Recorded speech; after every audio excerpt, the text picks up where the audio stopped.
Oh, dear Marilyn.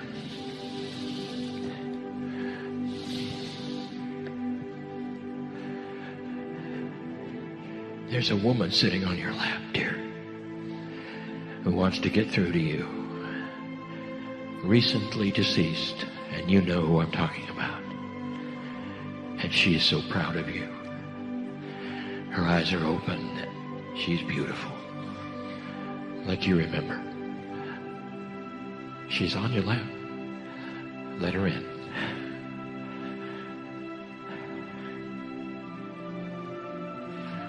And so just feel your body in your chair, your hands where they're resting on your legs, your back against the chair, nice soft neck.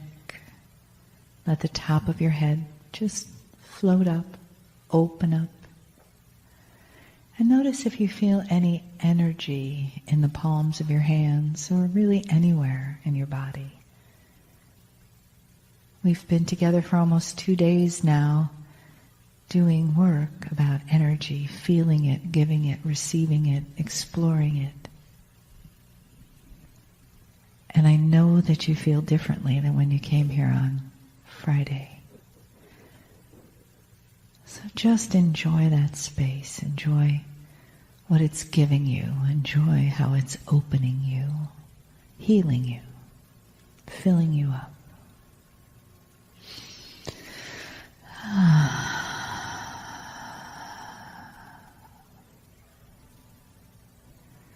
So you may, whenever you're ready, open your eyes or keep them closed. Whatever feels right to you. Our first question tonight is, how, Kryon, do we maintain our balance in a world that seems crazy out there and chaotic, where we don't know what's going to happen next or where? We don't know where we're going to be, if we're going to have a job, what the economy's like. How do we find our own personal balance in that?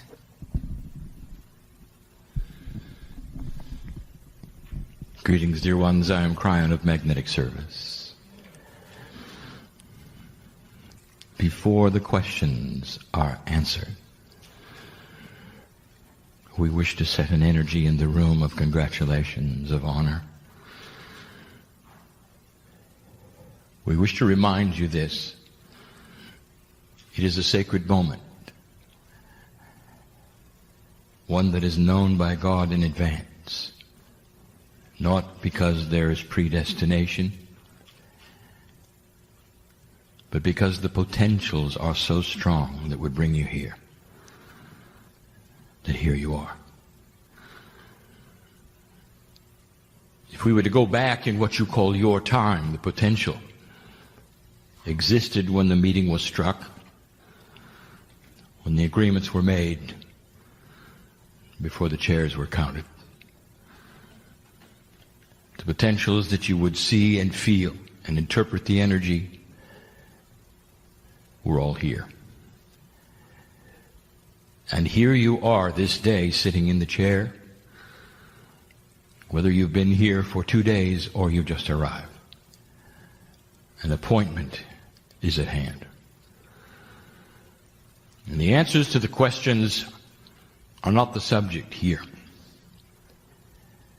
For we speak in what is called the third language. Yet again, we explain this as the catalyst language, the one that you sit in and soak up the love of God. And if you'll allow it, these moments will bring you closer to that which is and what is called the multidimensional self. For lurking, and we use the word lurk because it is not clear where it is to you. Lurking in every single human being is that which vibrates very high. An extremely complex system, a plan, a benevolence, a love in every single one. enhanced by the ancestors that you are and have been and are around. And now in this assemblage, also enhanced by the ones you've loved and lost who are here. So let us make it clear one more time. Who is here?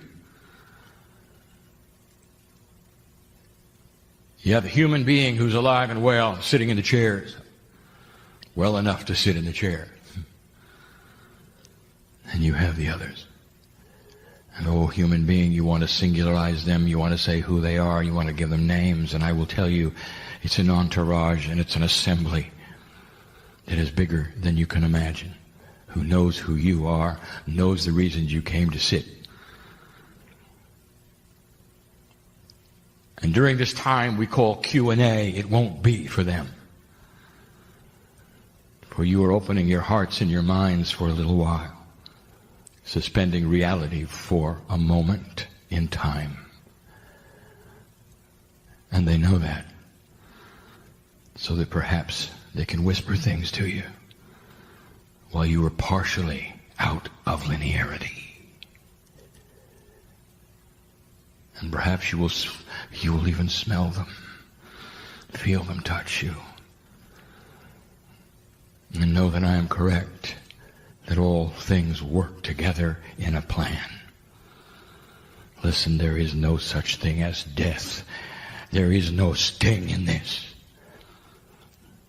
It is simply a recalibration.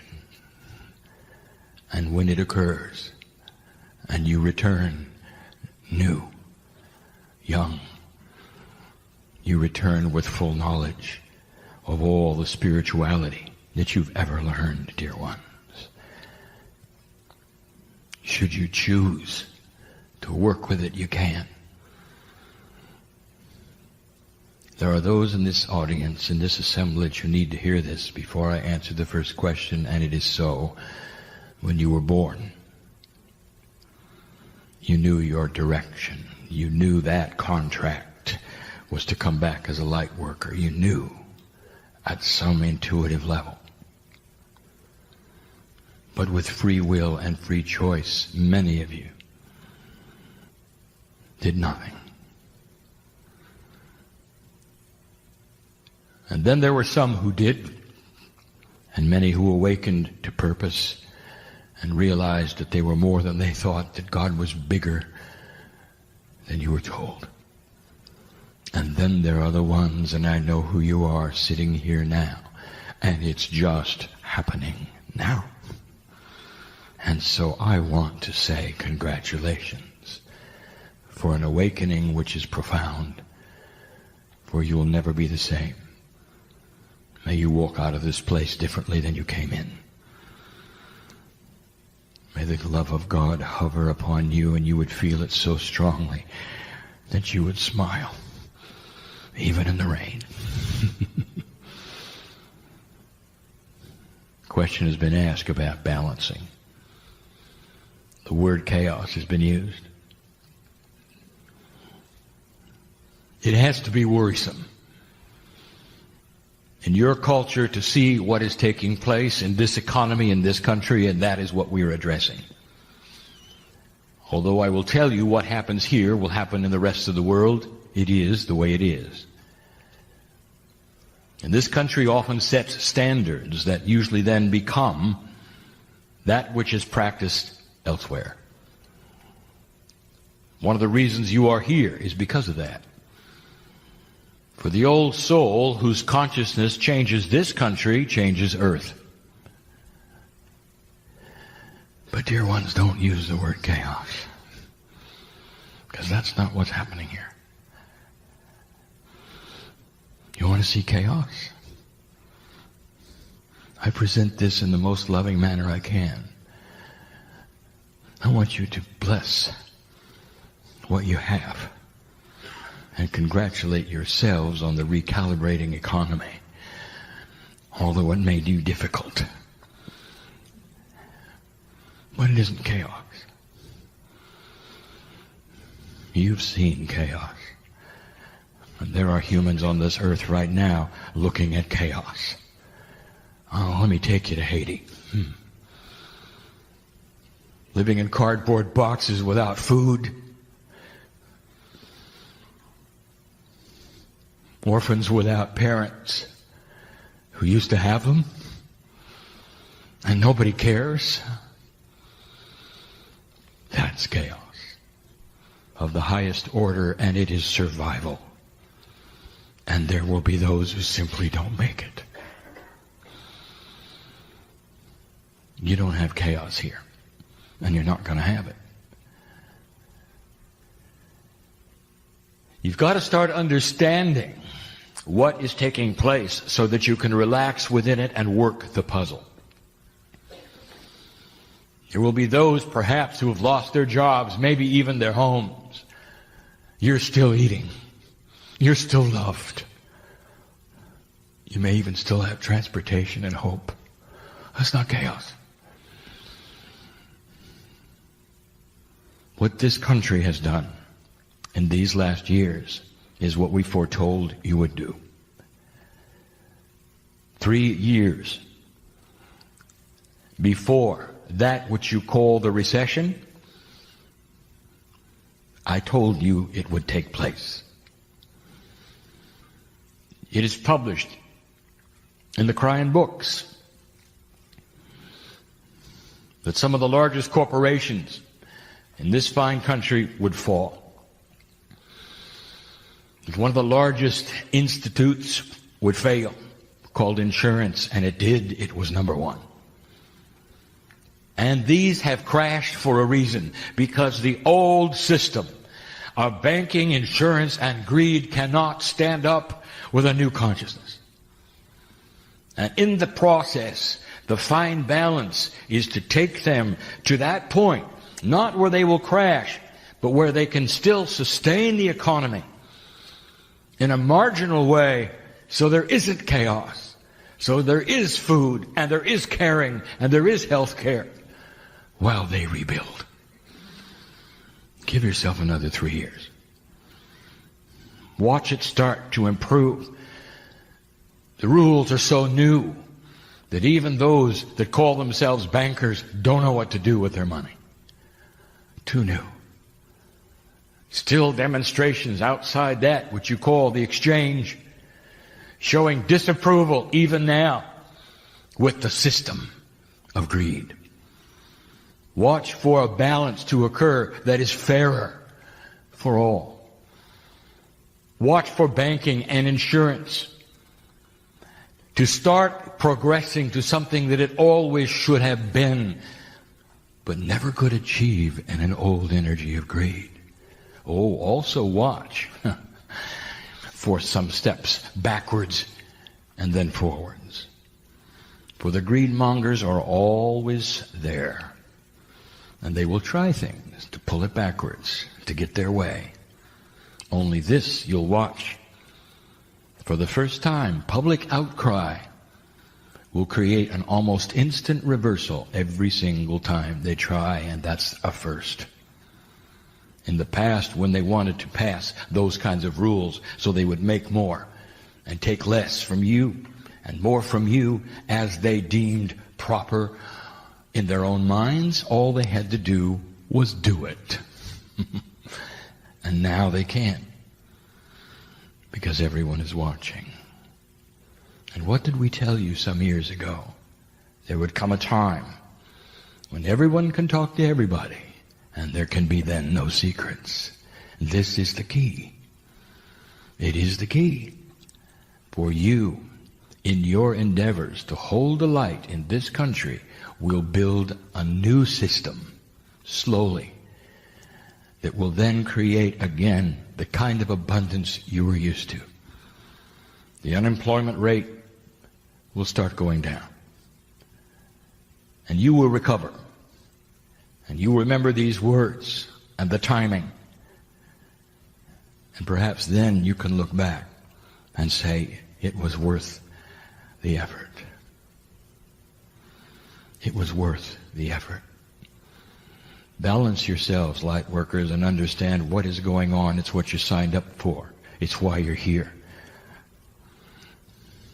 I dare you to celebrate the recession.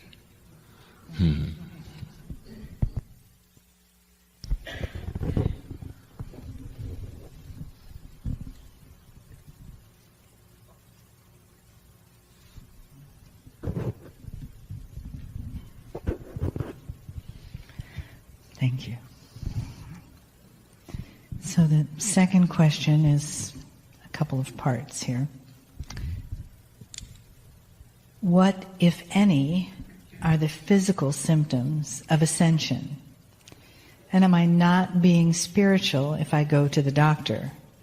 And at what point do I seek medical attention?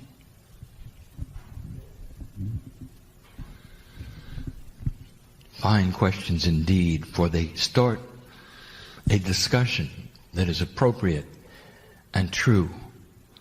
Knowledge that should be given to the light workers about these things have to do with a fine line you walk. Indeed, in your culture, in your society. Part 1.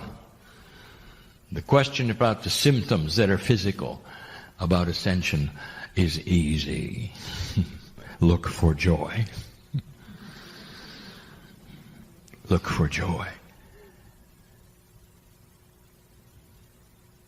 Can you be among the ones who think it's chaotic in your economy and be joyful? If you can, that's a physical sign.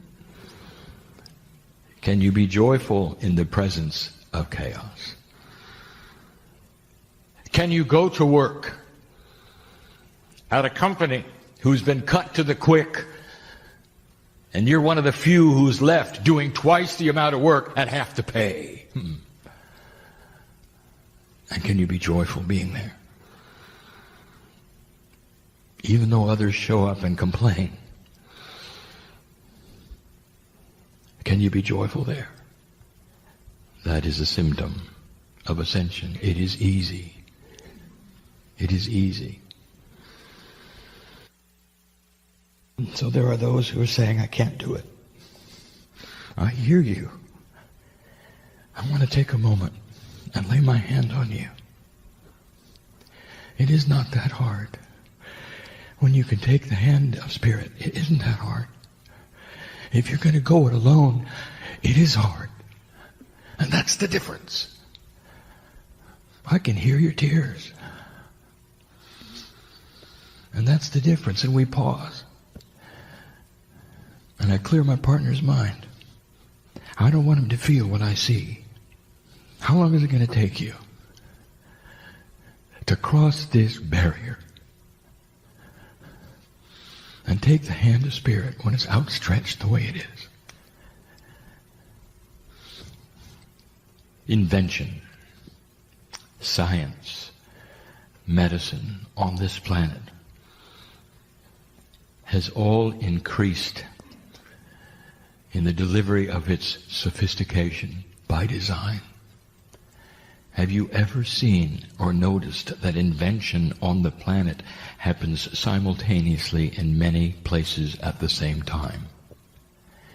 This would tell you, would it not, that consciousness is a field, and then when it's right for these things, they are placed upon consciousness, and many humans receive it at the same time. The invention of flight was a race to who could do it first. Almost within days, you won. Invention of the radio, all given at the same time. Even today disputed who did it first. And so we tell you that which your doctors have, the sophistication that they have, the instruments they have, all God-given. It's a combination of going to those who are medical doctors and that which you can do yourself. It's a combination. It always has been. It always will be. Always will be. Until that time when your DNA works at 100% and you can heal your body instantly. But at this juncture where you have DNA working at 30%, there is only so much you can do for yourself. You can start a process, and then you can have the doctor measure it.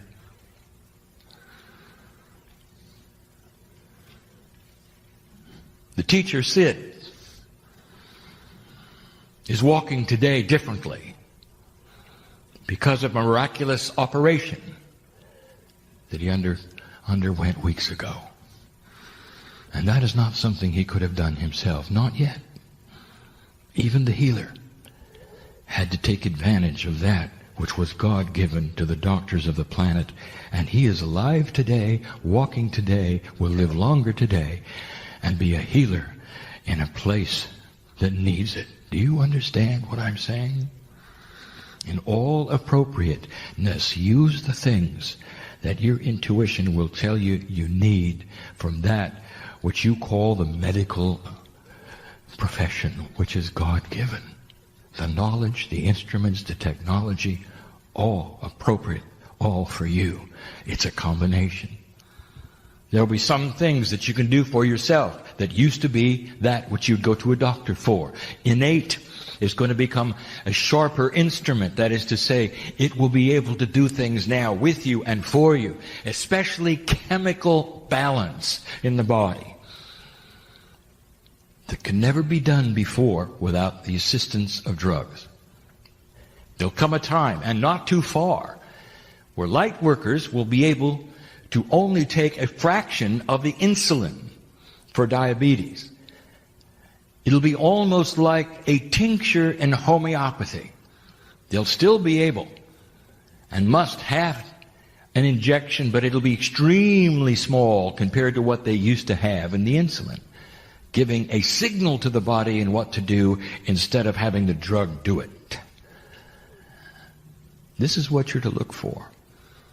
Certain kinds of medications that you're taking now, you might experiment in cutting them back very, very slowly and safely, measuring what is taking place, finding that you might not need as much because the innate is starting to work better. DNA is starting to be more improved in the percentage of efficacy. You understand? This is the new energy. Don't do anything foolish, but push the envelope.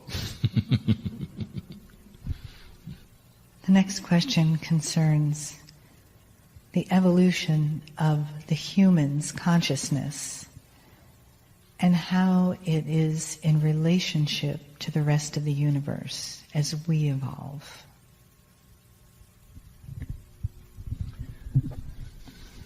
Incredibly insightful.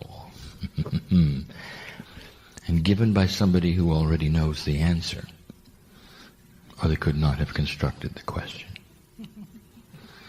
One modifies the other. From the beginning, we have told you that this planet is a test of energy. It's not a test of humans. Do you understand the difference? It's a test of energy.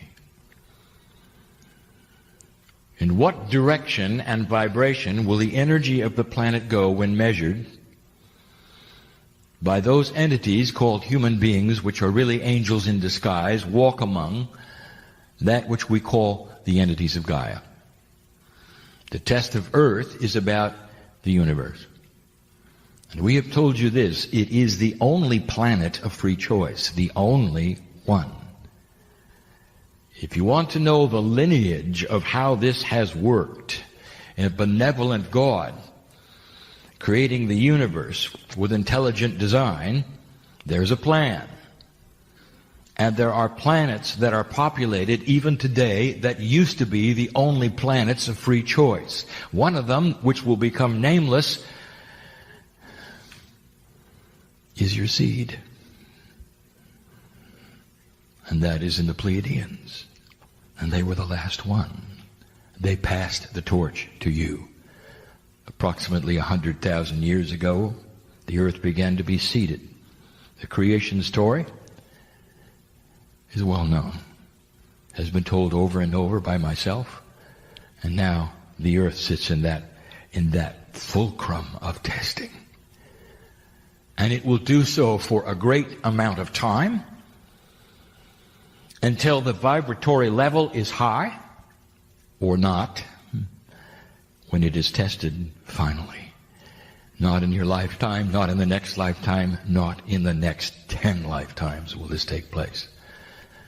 There is much time left for this planet to be then measured. Let me rewind what you call your time clock. And let us go back almost 200,000 Earth years. And I want to place yourself not here, but on a nameless planet where the Pleiadians are, in the Seven Sisters. And they were on the cusp of graduation. Let me describe a planet that is at peace. Oh, dear ones, they're here. You know they are. There's a benevolent, caring seed of you. And they shine like the sun. They became quantum. They became multidimensional. They found their higher selves. And their planet had a complete and different purpose: to seed yours, to watch over yours, to make sure that the test was accurate and true. Oh, dear ones, I'll tell you something I've never said before. This is a sophisticated group. You need to hear it. It's the Pleiadians who keep the riffraff away from you. And they do a good job, so that the test will be unmolested. I told you once that this planet is hidden. That most of the planets with the kind of life that would sustain that which is like humans have two suns. And there's a reason, because two suns create a far greater chance of life beginning and photosynthesis to take place. You lost one of them. You only have one sun. So those who are looking for life are looking in the wrong place. If you want validation of this, I will tell you this. Your astronomers are looking for planets. Over 1,000 of them have been discovered so far. They've just found one with two suns. It exists, and they're going to find more. And as these things unfold, you will see the prophecies of Kryon. And the words from me are starting to make sense. Now this earth holds a test. Go back with me 200,000 years. On the other planet, in the Seven Sisters, there was indeed a graduation. I cannot explain this to you, for it's not in 3D.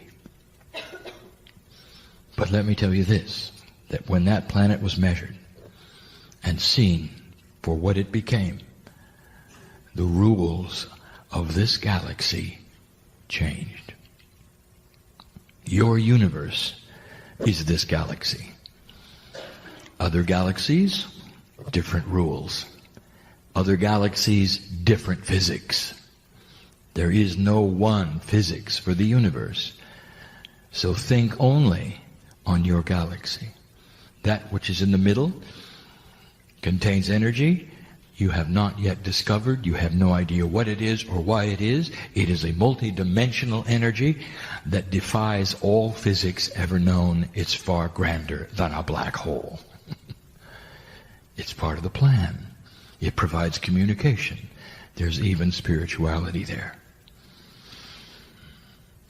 The universe, made of these galaxies, all have tests going on.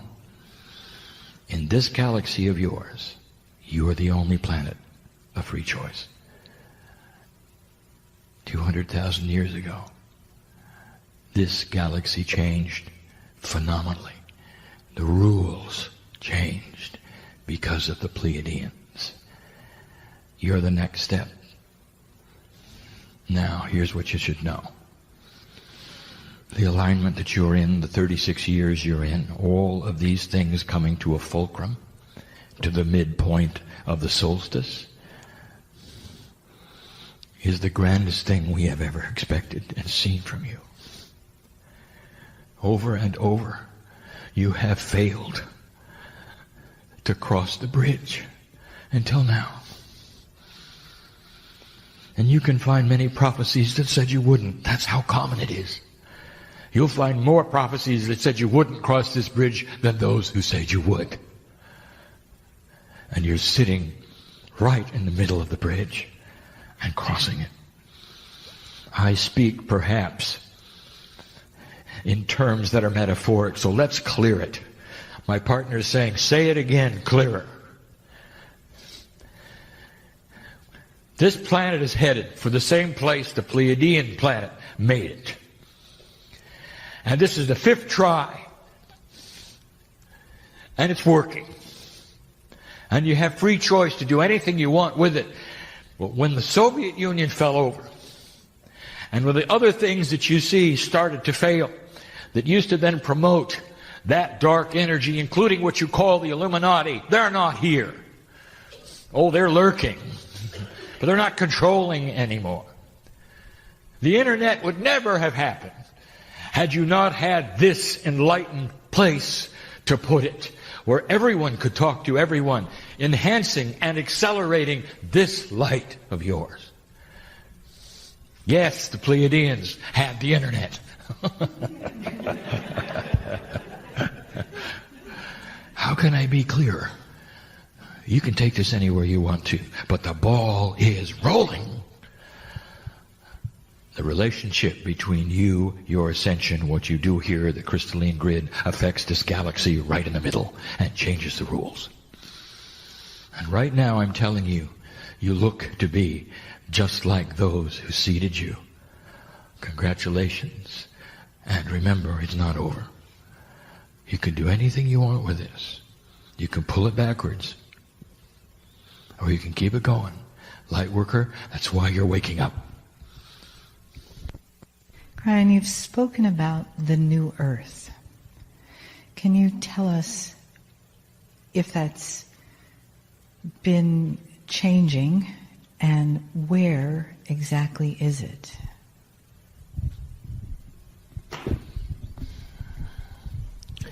Question was just answered. You're sitting upon it. The new earth is the description of a planet that no longer has energy which will take you to war. The new earth is a description of a planet who is ripe and ready for human beings to live a great deal longer than they live. Doing it on their own through chemical balance, through DNA enhancement, through medical science, through supplements, through discovery. The new earth is an earth that looks so different from the one of 100 years ago that a visitor coming back 100 years later and arrives today will say, what happened here? You sit upon it. You're part of it. And the promise is great. Kryon, you've written books and spoken a lot about our indigo children. How can we, as parents and even those of us who are not parents, support children with ADD and ADHD diagnoses, and how can we honor them in the public school system that we have now? Let us be clear that Spirit did not identify them as indigo. A human did. For Spirit, these children are simply children of new consciousness. Now, my partner made a point earlier to say that there is no such thing as generalization of consciousness. And just as it is true that every single one of you is remarkably different from your lives, from what you believe, to the path you're leading, spiritual beliefs, and what you must do. Every child who enters this planet of new consciousness is at different levels of it. The ones who are the highest level, that is to say, the ones who are the most quantum, you have a name for. Autistic. They are savants. They have no linear barriers in their brain. They are ultimate uber conceptuals. And they have an incredibly difficult time with your linearity. The parents in here of an autistic child know that when you speak to them and they look at your voice, if they will even look in your eyes, they can't understand it. You can see their brain struggling to put the words in a row, to place them in their brains in a row. That's how you speak. That's the linearity you have, and they don't. And they struggle to linearize. You're going to discover how to work with the autistics eventually. And it's going to come with you becoming more conceptual and giving them burst information that they can understand. And it may take some technology that you have not seen. You go on down that scale of enlightened conceptual human beings that are being born now, and you have then what I would call the mode, the average. The children are coming in far, far less linear. And so that is to say, they want discipline, they want understanding, and they want teaching in conceptual ways. They have scoped the energy of the puzzle and have the answers ready before you open the door. They know what they know long before you tell them what they should. In school, they're bored. They're bored. You cannot give them pablum when they see so much more the whole meal. Learn how to teach these children conceptually. Number one, give them the meal first. Give them the payoff right away, and then find out what they want to know about it. It's backwards. You start by giving them the facts leading up to the payoff. If you're going to teach algebra, you have to start with math. You have to start with the principles. You have to start with this and that. Why not start with algebra and ask them what they don't understand? You see the point? Show them what's happened on the earth. Give them a synopsis of human history and ask them what they'd like to know about. There is a new way of teaching afoot. And it's exactly backwards than you think. And the children are going to rise to the occasion, and it will be a challenge. It will be exciting. It will be a puzzle. And you're going to have to work harder at it because each child is going to have a different path. There are schools operating in this way right now. Study them and see them and try to slowly implement these things where they're not being implemented. And now the obvious. Don't wring your hands and wonder what is going to become of these children. Let me tell you what's going to become of these children. They're going to be so disappointed in the way school works, they're going to become teachers and change it. You see? Look at their age. You got a 10-year-old who is struggling, not doing well, bored in school, having trouble, 10 years old. Look at the age. Now, how old is he in a decade? A simple decade. Old enough to be in that study group. Perhaps even to have graduated and be on the cusp of his degree to be a teacher. 10 years, that's all. It's happening sooner than you think. And then another 10, and they will be the principals, the administrators, what you call the bean counters. It will make a difference. It's on its way. So understand what I'm saying. That the consciousness now is not going to stay now. And yes, you may have to have the old energy stay until it retires. And some of you know exactly who I'm talking about.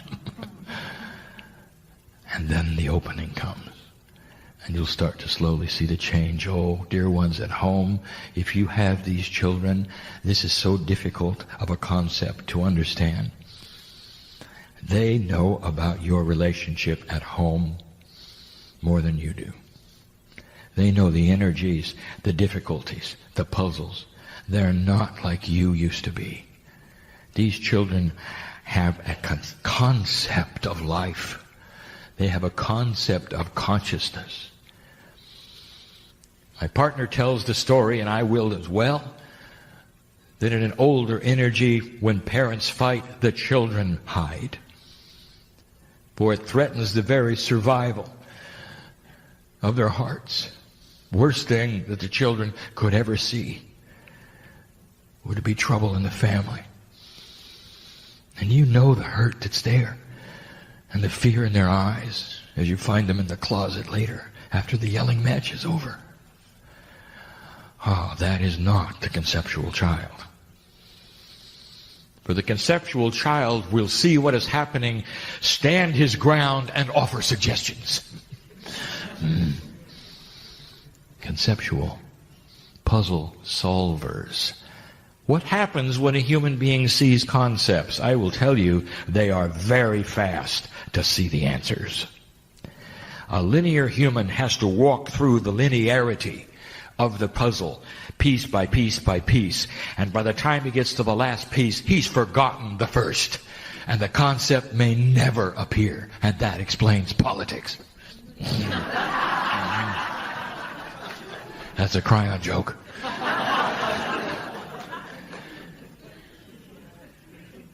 The children of new consciousness are also going to be your congresspeople. And you're going to see conceptual solutions to problems that have been hanging on the shelf, unsolvable for decades. But when the conceptuals arrive, they'll see it as a group. Bam. Problem solution. They work together. You'll still have a party system. You'll still have disagreements, all of the things you have now. But you'll have concepts you've never seen. And there'll be some of you who will slap your heads and say, why didn't we think of that before? And the reason is because you're looking at a different kind of thinking. It's more enlightened. Oh, not all of the children are enlightened, but most of them are conceptual. They have the same opportunities you do to find that which is their higher selves. They're not born spiritual any more than you are, but they're born conceptual. So that's what you can do. And the final one is this. For the teachers in this group or listening to this channel, for the teachers, you've got to look into their eyes and treat them like your brother and your sister. You can't look at them and understand and figure out how old they are, what they might know or not know. You got to look at them like a peer and explain the issue like a peer and ask them what they would do and what they need. Instead of a situation where they sit in front of you and you're the adult and they're not, and they're just going to do what they're told. That's not going to work. They know better. They pick it up right away. They will dishonor you if you do not honor them. And some of the parents have already figured that out. This question is about the consciousness of Gaia and human consciousness. And did that consciousness we call Gaia have a choice in incarnating as Earth instead of human? An intellectual question. So now I give you the lineage, and you will understand better. You think of Mother Earth as the grandmother. Naturally, in your bias as human beings, mothers give birth, mothers nurture, mothers give instructions. They cook meals, they take care of you, they are the authority. Gaia is not. Gaia laid null and void until the humans started building the crystalline grid. And as the humans built consciousness, they gave life to Gaia. Therefore, Gaia, and the entity that you would call that which is the mother, became Gaia through the efforts of you. That is why Gaia reacts to your consciousness. As my partner was saying earlier today, the scientists have seen it. It is why Gaia reacts to what you do. Gaia is there as a nurturer. Big as it is, it exists to comfort you, based upon what you have created, which is called Gaia. Therefore, it is backwards than what you think. I have told you these things before, dear ones. You and I, all of you, stood and watched this planet you call Earth develop from a piece of molten dirt. And in that, you and the consciousness of the piece of gods you are, put Gaia together. And as you then became humanity, you put the salt of your energy into the planet. And it then honored you. The portals of the planet are your resting places for the old souls. The cave of creation, which is that place where the Akashic record is located, beautiful for you, created for you. Therefore, it is Gaia who reflects human nature, human consciousness, the energy, and it is Gaia, ultimately, that the measurement is taken to find out how the earth is doing. Well, this is our last question we have time for. And this question comes from a clarification about what you speak about, this side of the veil or that side of the veil, and the coming and going from one to the other. And will there ever be an evolution that makes that something that consciousness and incarnations don't do, and we all become totally luminous?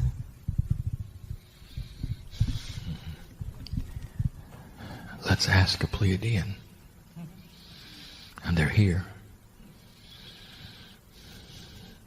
When they seeded the earth, you won't find any bodies. You know they stayed, don't you? They had to. And they committed what they would call their soul's lifetime to your planet.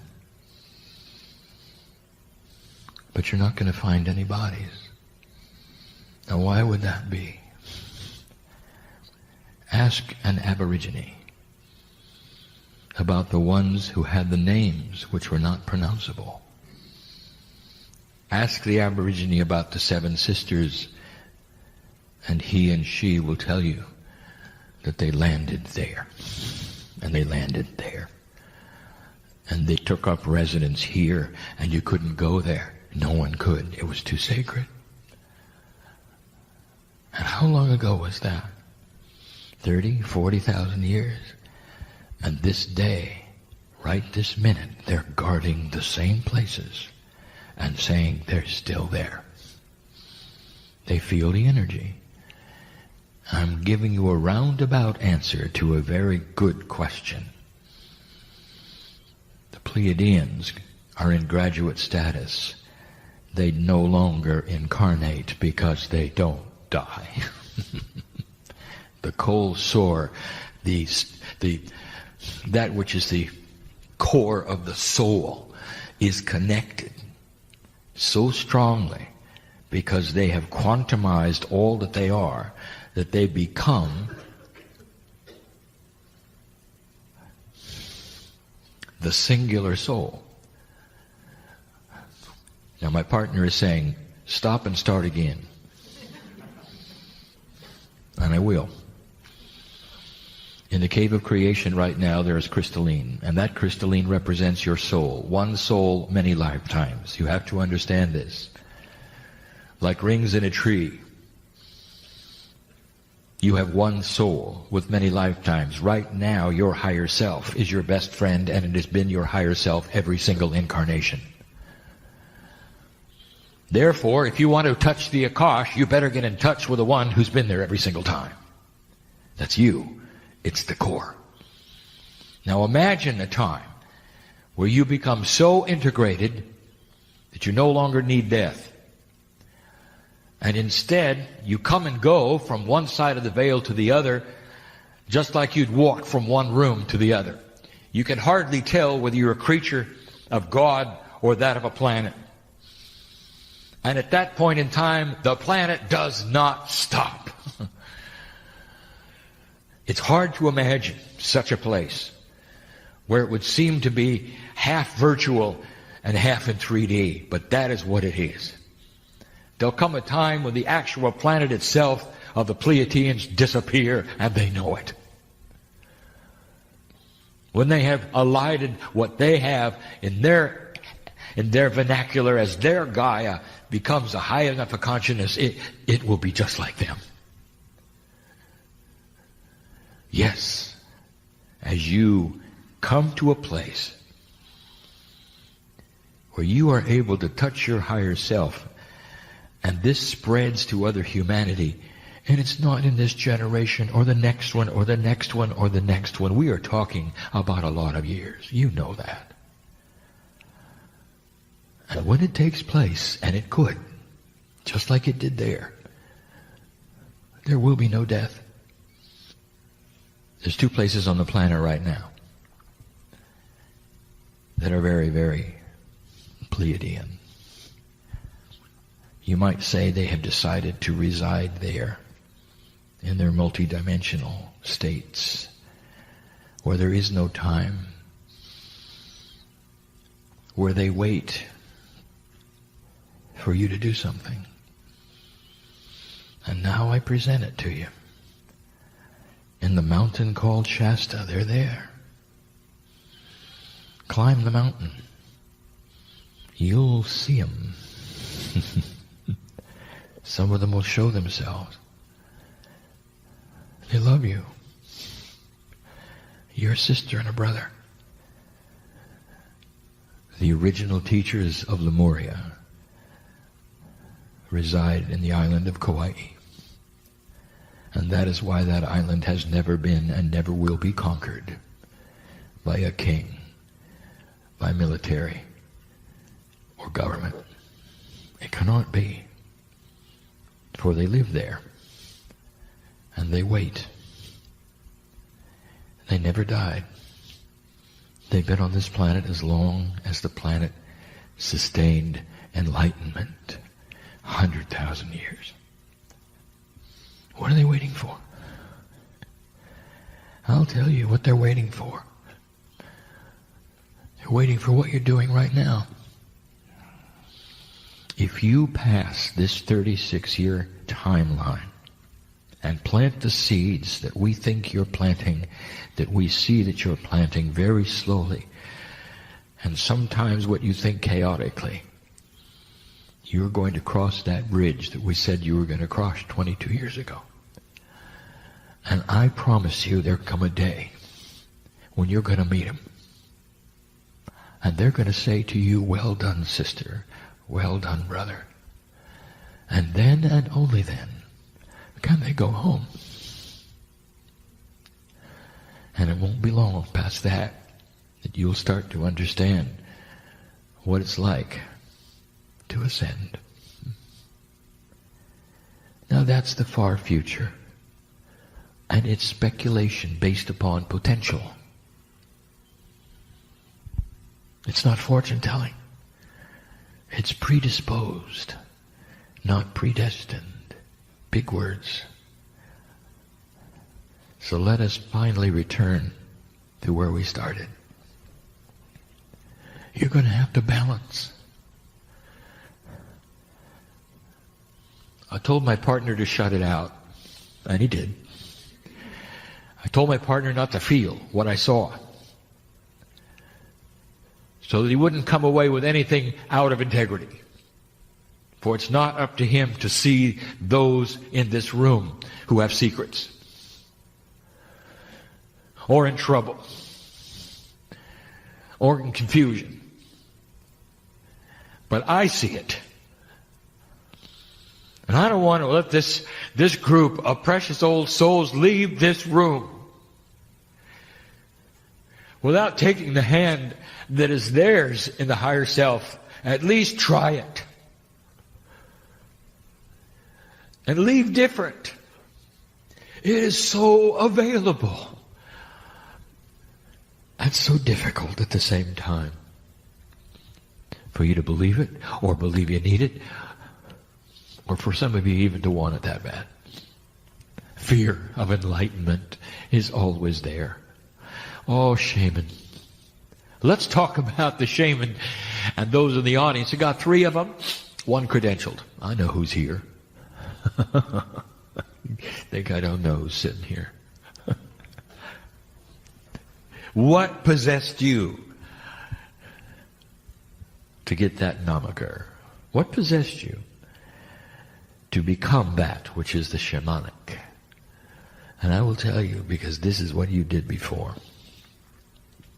Only before it didn't turn out real well. If you know what I mean. And so you had to cross that bridge. And that's what you teach. How to get through the fear of enlightenment. Because old souls have made mistakes in the past when they awakened.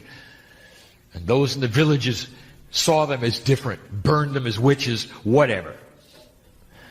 And here you are again.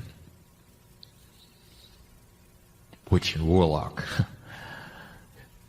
Shaman, holy men, holy women. I've said it before. What is the attribute of a holy man in the tribe? Do you remember?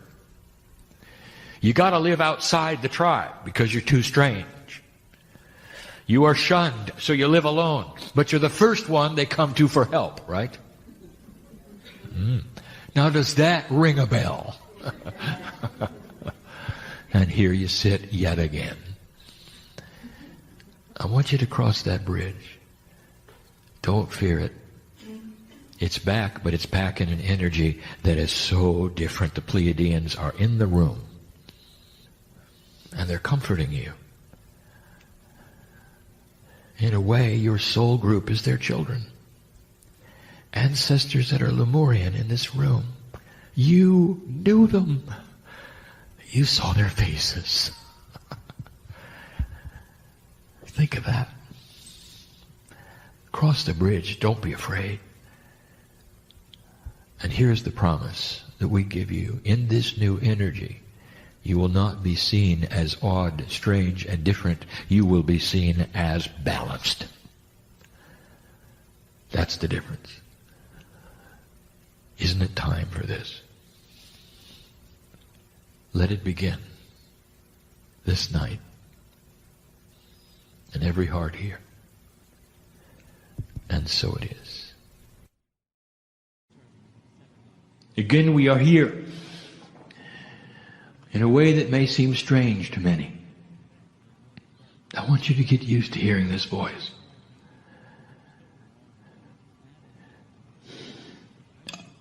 I want you to understand the reality that is here. You would ask yourself, human being, is this real? You might say, Kryon, I'm having a hard time believing. Believing that you're really channeling and that the voice comes from the other side of the veil. It's so difficult. If that's what you're saying today, human being, I will say, blessed are you. For these are honest words coming from one who is struggling to work out of the three-dimensional box. And what happens is that slowly, if you ask the right questions of your own self, of your own belief, of your own psyche, you start getting shown things you didn't expect.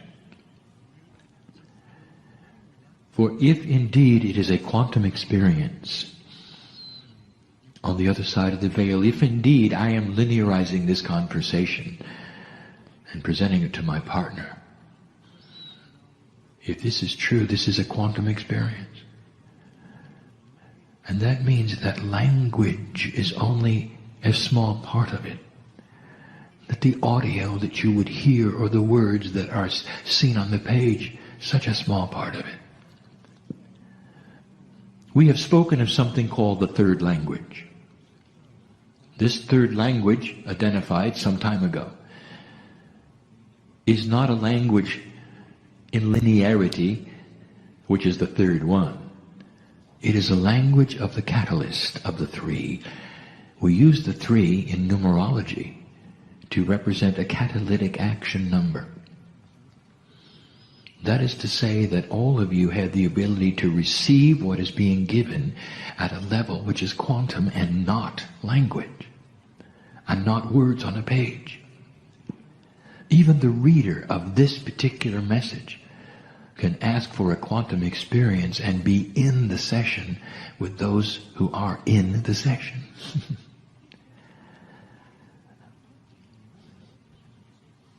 Art and music.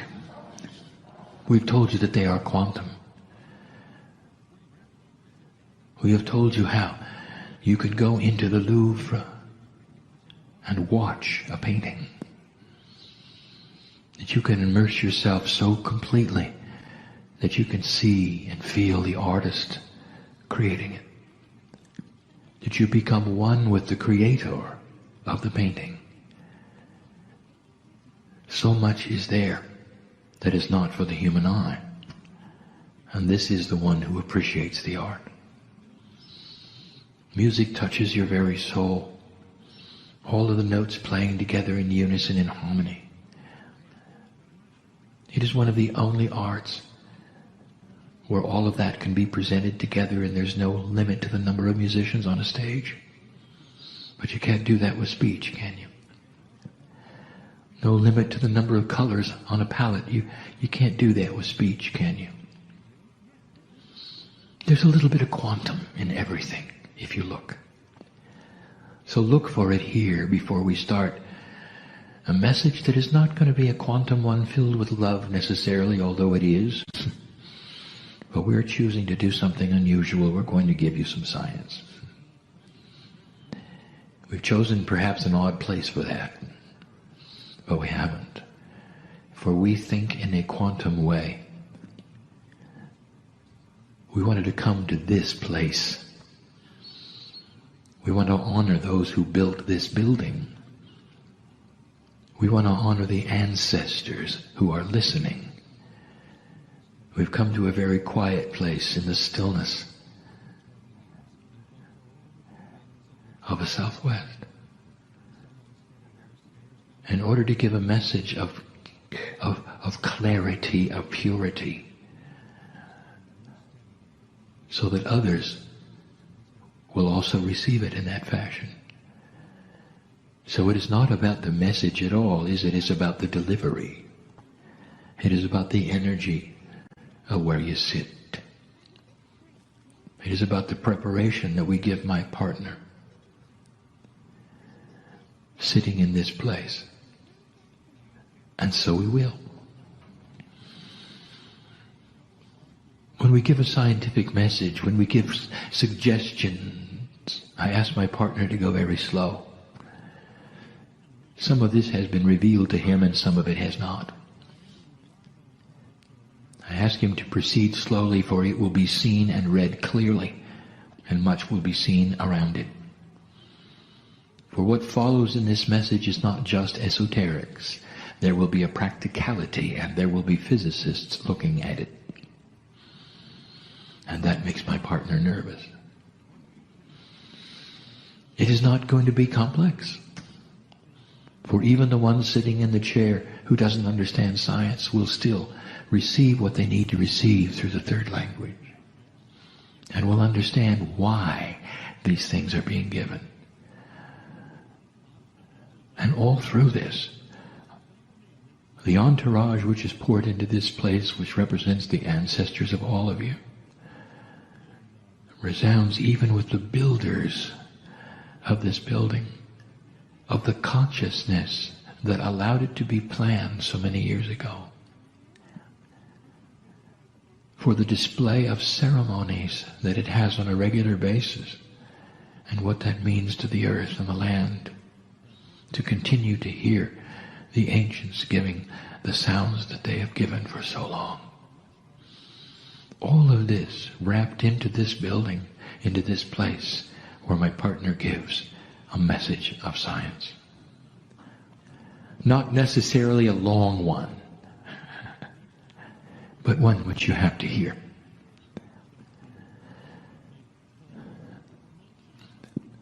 It's about the environment. And let us start with assurance. Let us review one more time that what you are seeing in weather changes on this planet you have not created by yourselves with human effort. What you have called global warming is not global warming at all. And I say it again, it is part of a cycle that always was. The North Pole has melted several times and come back several times. It is a waxing and waning. The water evaporation cycle, it has been here before. It is here sooner than expected, and that is alarming. If you were to ask Gaia, the actual energy of Gaia right now to come into this place, Gaia would give this message: humans have not caused this. Could it be any clearer? And I give you this information so there would be no alarm sounded of things that you would have to change drastically and dramatically. Now, at the same time I would say that, I would say this: there is a mandate to change your energy. What you put into the air is significant, for it is a hazard to your health. What you put into the air hurts humanity, not necessarily Gaia. Gaia is more resilient than you think. Gaia adjusts in ways you don't expect. Gaia takes care of Gaia. Clean up the air, and you will live longer. And that is one of the subjects of today. It's going to get colder. That's one of the subjects of today. You're going to need more energy. That is the subject of today. And we have given you the steps of creating energy easily. And we've given you advice in the past. And one of them we wish to revisit. For it's time for you to think out of the box of three-dimensional when it comes to some of the things that we have discussed with you. You think in a straight line. You don't think past necessarily certain things that you assume. At the same time I give you this information, I will also tell you that this particular information is already known on the planet. It is the way of it. We do not give you something that has not already occurred to a human being. Free choice is what we have told you is the operative word, even in science. This must have occurred, and a human being must have had a situation where they're actually aware before we will give you a message like this. And the reason we do it is because one human being aware sometimes could do nothing about it. But the thought is given. When these thoughts are given to humanity, they normally land on the planet in more than one place. That is to say, epiphanies of discovery happen all at once, usually 3 to 4 times, in order to assure that they will not be lost. And so I am going to add this voice. There is tremendous energy available from the earth for free. It is not free energy, for you have to build an extractor to get it. But it's everywhere. Absolutely everywhere. It is called geothermal energy. And it goes like this. Below your feet, not very far, not really. It's hot. Hot enough for you to drill down and create steam. If you can create steam through natural process of thermal energy of the planet, you can drive turbines and create electricity. That will create heat. There are other ways to create heat as well, using even the geothermal heat itself. You're fond of steam engines, and you've been using them very, very long time, and you continue to. Today's nuclear reactors are simply very, very expensive steam engines. For you heat water, you create steam, and you drive turbines. So we are giving you something to think about. For nuclear power, as good as it is not clean. There is a side effect. And you know what it is. For there are waste products which are dangerous, and you know this. As clean as it is, there is still something you have to dispose of. Geothermal, there is no thing you have to dispose of. But it is dangerous. And now we open the discussion. If you can drill approximately 5 kilometers down, you will find enough heat. Now 5 kilometers to you is not that far in a straight line along the surface of the earth. Many of you walk that distance to school and work. It's not that far. But if you're going to drill down technically, it becomes difficult and dangerous. Not just dangerous for the driller, but dangerous for the planet. On the way down through the crust of the earth to the 5 kilometer mark, you go through pockets that you might know are there, releasing gas perhaps, releasing fire perhaps, releasing water perhaps. If nothing else, sometimes you interrupt what we will call the integrity of the lubricant of the shale itself. And what I'm saying here is you might even advance the potential of an earthquake, all by drilling down only 5 kilometers. And so I'm going to give you the answer. And now I'm saying, think out of the box. All along you're thinking that you're going to drill down and put a pipe with water in it. What if I told you you only had to drill down a fraction of that distance, and you could find enough heat to boil? And you'd say, impossible. Oh, it exists over the hot spots of the earth, but you might know it doesn't exist in most of the places we're asking you to drill. Well, it will work if you don't use water. It's time to marry the highest technology that you have on the planet with things you didn't expect to marry them with. And this is thinking out of the box. This is becoming a little more quantum, seeing the entire picture instead of just seeing what you think it should be. There are solutions, and you know what they are, and they're elegant, that will boil at a fraction of the temperature that water will. And this is the answer. Learning to use those substances and those fluids and that chemistry into a geothermal machine that doesn't have to drill down 5 kilometers. How about 2? And we tell you this because you're going to need to do this. And if you do it, and if the advice is followed, you'll find that the timing and the synchronicity of discovery is at hand. That is to say, you will understand these things will fall together. You will get the steam engine, and it won't take 5 years to build, and it won't be dangerous, and you don't have to cover it with a shell. Much easier. It won't belch smoke. It won't pollute. And you don't have to worry about being next to it. And it'll drive electricity. And you're going to need to heat homes and businesses. Because eventually it's going to get cold.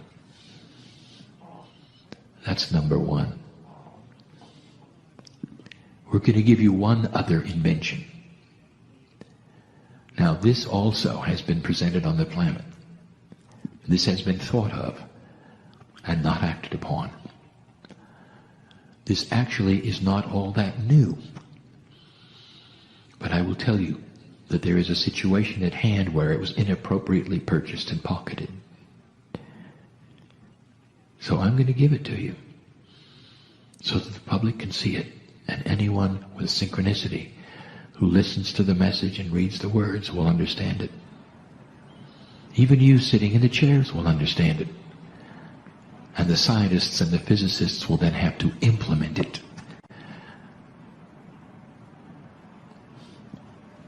The resource that this planet is going to need the most, as the population grows, as the weather changes, is what you probably already have guessed. Fresh water. Already it's becoming scarce. You will notice the snow is falling in the wrong place. The reservoirs are built for the old energy with the old weather. The aqueducts are built for the old energy and the old weather, and all the snow is falling in the places that are not obtainable for fresh water, and that will be the way of it. As the populations grow, scarce it becomes. And there is one answer. It is a profound way, when the earth is mostly water, to use the sea and the ocean. The ocean, of course, is not fresh water. And so you have to ask how to extract the salt. Desalinization exists today in a very inefficient way. Large amounts of water have to go into vats of containment and sit there, or large amounts of energy are used to heat the water in various ways, various attributes, various systems, some of them steam, some of them not, all requiring heat to take out the salt. It takes a long time. It's expensive. It's not efficient. It is not tenable to desalinate for an entire city. Only in places that simply have no fresh water at all is it used. So inefficient is it. Now I'm asking you to think out of the box, and I'm going to give you the answer. My partner, I want you to go slow here. Most of the cities on earth, of all of the countries on earth, the largest ones are on the coasts near the water. This is because over time, those coastal areas were the places where trade could happen with ships and ports. And so you end up with the largest cities being on the ocean. It's a good place to start, is it not? To get water for them from the source which they can simply look at and use. The answer is not that difficult, but it requires something that has not been thought of, really. The highest technology you have today has to do with the smallest of the small. You call it nanotechnology. That which is extremely small, even taking form as what you would call robots, that could be inserted even into the bloodstream, perhaps even to seek out and kill disease. That's how small the nanoparticles are. You're making them intelligent through chemistry, through logic, through electronics. And cleverly, you find that they can do many things. Now I'm going to give you a task. You're going to build a desalinization plant where the water never stops flowing, where it can be treated and salt can be removed and a byproduct created that you had no idea about. It never has to rest. It never has to be cooked. There is no heat involved at all. It goes in one end and comes out the other in a steady flow. In one end it's salty, in the other end it's fresh, ready then for purification.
this is the way of it.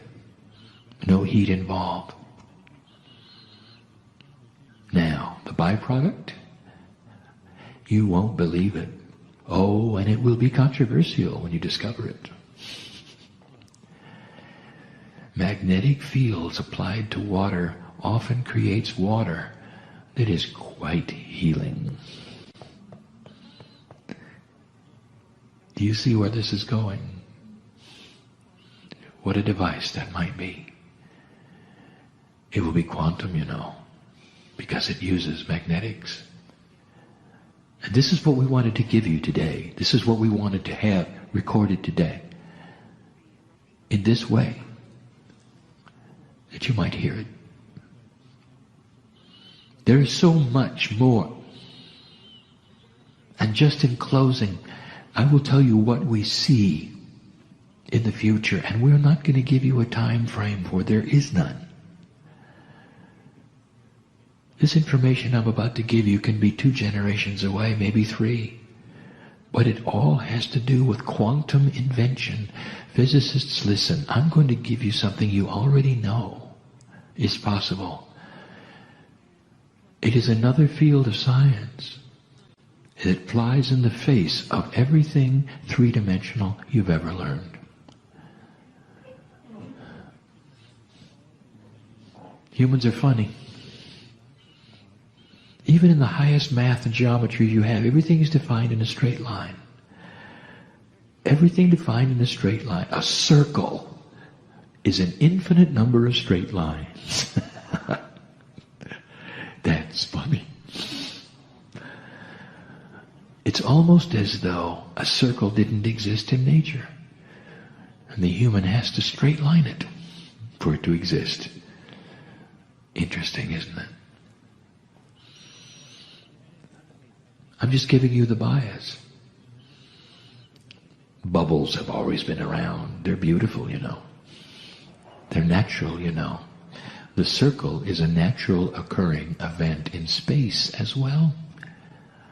What you don't know, and you may suspect, gravity and magnetism all bend.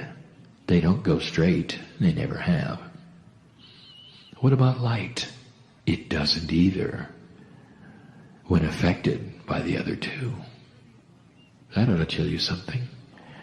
Nothing is really a straight line at all. The only straight lines around are in the brains of the humans.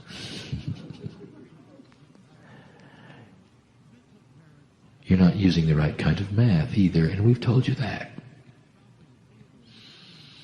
There is an elegance of math that is quantum. And if I begin to tell you about it, even in the simplest terms, it's going to seem overly complex. Quantum math uses something that is going to be discovered, and we're going to give it a name, and that's going to be influential numbers. Numbers that exist not with empirical values, but with values that are influenced by the numbers around them. 4 is not a 4. 4 is modified because of the numbers that sit next to it. In a formula, in linearity, in counting, each time a formula is manufactured in a quantum state, looking for a solution, all of the numbers are modified by the numbers next to them. They're influential numbers. The 4 is affected by the 5. Reduced maybe by the 3. And in quantum math, if you use influential numbers, dear ones, it is a beautiful thing when you find out the attributes of them and they are consistent. You will then have the formula for a circle being a whole number, not an irrational number at all. It won't be pi. It'll be pi solved. We ask the physicists to work it backwards if you have to get a whole number of pi. That'll give you a hint at what has to be done. Imagine mathematics with influential numbers, where each number is not empirical, but influenced by the one around it. I'm giving you high math now. And here's how it's going to serve you. Because when you start to understand it, you're finally going to understand what I'm going to call the holy grail of physics. That's a human term. In your straight line thinking, in your bias, you have all of your 3D formulas, don't you? And when you look at the basis of physics, you talk about those things which have mass. And in those things which have mass, you've even figured out atomic structure and density. All those things. And you think they're static, don't you? You think there is a formula that is for everything. If it has so much mass, it weighs so much in a certain atmosphere, a certain gravity. You've got it all figured out. And I will tell you that all of those formulas are 3D. And as soon as you become quantum with them, they all stretch.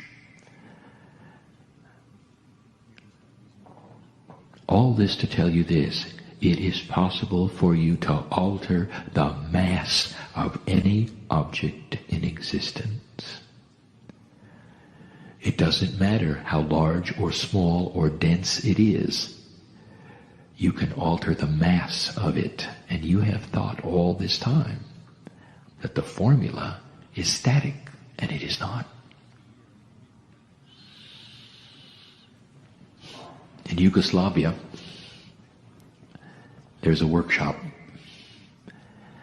Historic it is, for the man who thought out of the box, Tesla. And in that workshop there are marks on the ceiling for the objects that took off on his workbench and went straight up. Shattered they did, hitting the ceiling they did.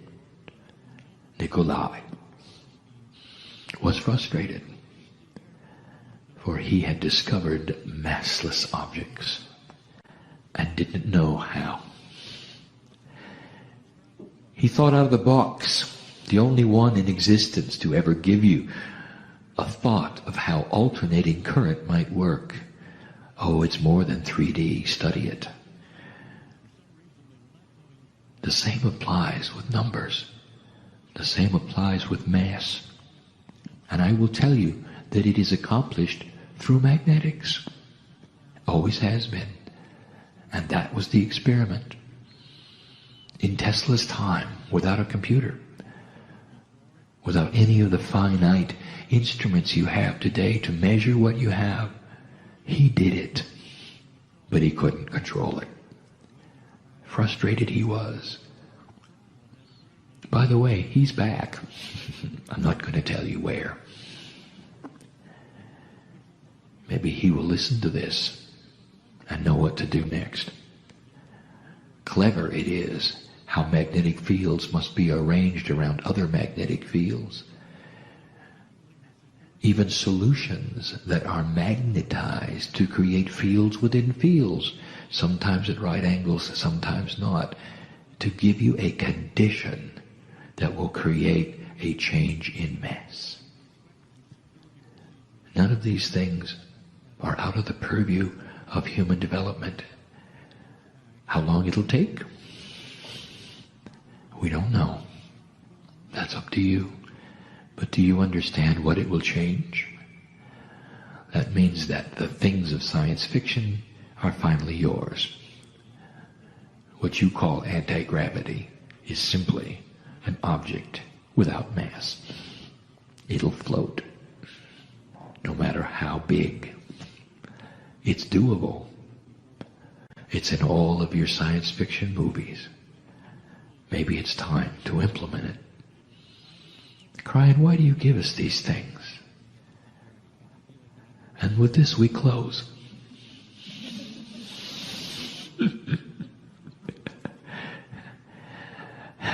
We want you to stay here.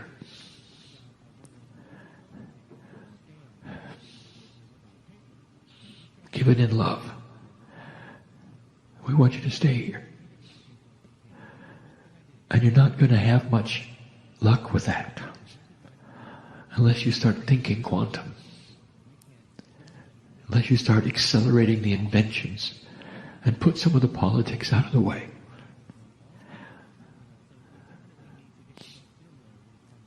For the countries which must do this are the ones that have the highest technical abilities.